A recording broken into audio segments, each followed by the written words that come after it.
Hi, my name is Diwakar. I'm a Chennai-based trader who has been in the market for a couple of years.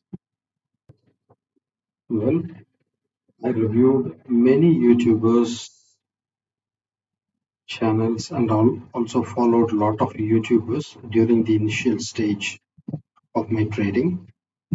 All of them doing a fantastic job sharing their experience and knowledge.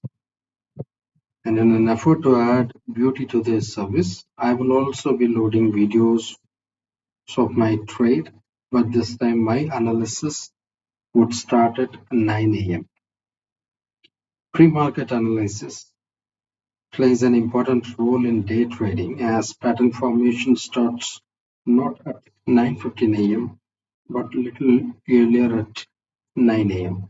So I get 8 minutes time to understand the buying and selling pressure Nifty has on it and how Nifty is planning to deal with that.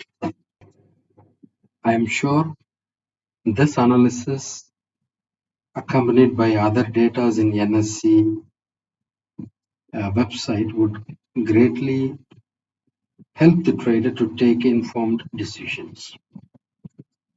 Thanks for watching. See you on Monday.